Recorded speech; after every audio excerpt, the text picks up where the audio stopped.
It's me, Derry, and yes, I've read it before.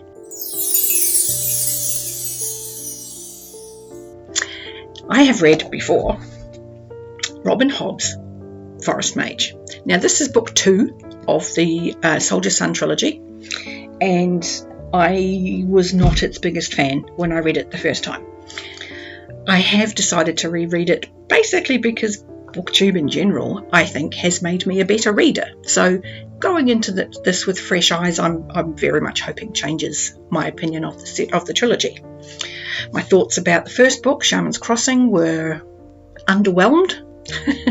And I'm happy to say that reading Forest Mage was a very big step up. The character is much more dynamic, thank crikey, because I was over the passivity that we got from Navarre in Shaman's Crossing, and the storyline, including the magics, becomes much more nuanced, and his relationships with people around him become not necessarily better or stronger, but they become clearer. You begin to see the core of those relationships and what they're based on, which is fabulous. And all of that comes because his spirit that was separated quite early in Shaman's Crossing was reunited at the end of Shaman's Crossing, and we're getting these two parts of himself that have lived very differently merged. But they haven't merged into a single entity. They're still very separate points of view in his mind. That can make this a bit of a challenge to read, because he literally does things that contradict each other. He's very firm that he's going to do this thing and he's going to do it this way, and then he literally goes and does the opposite. Very annoying to read. But that's not the biggest thing. And that was an unintentional pun, because a lot of this book is around his size. Now, it was written in 2007, which wasn't really that long ago, so it was probably a bit on the nose even then.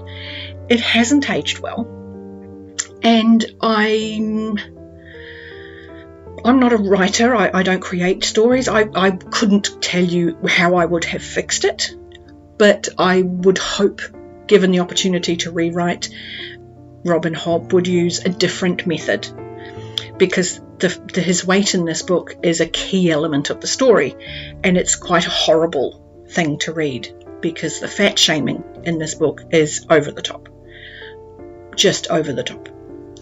I can't really tell you too much why because it is so central to the plot, except to say that one part of his spirit, his size, is a fabulous thing, and the other side of his spirit, it's not.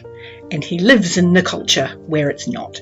So there's a lot of conflict that happens that is driven by his appearance.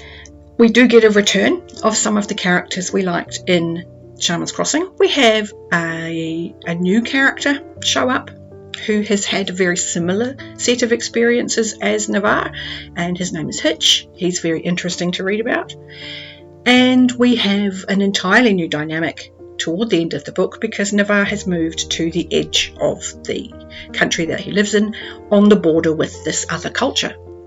So he's very much more in the direct sight of this conflict and what it's doing to the peoples on the borders.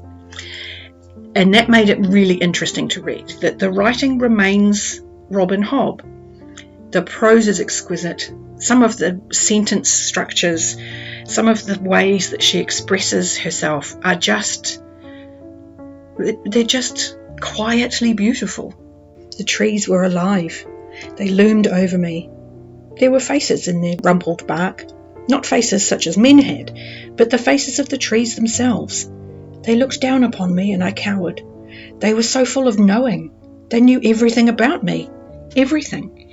Every despicable thought or deed I'd ever committed, they knew. And it was within their power to judge me and punish me. And they would. Now. I washed, cooked and ate some porridge, and then emerged to a fine summer morning. The sky was an infinite, unclouded blue. Leaves on my hedge fluttered in the early morning breeze. Birds were singing, and the summer day smelled new and alive. In anyone else's life, it would have been a beautiful day, rich with promise. I went to fetch my shovel to finish filling in a woman's grave. Hopefully that was some quotes. Those were my thoughts on Forest Mage.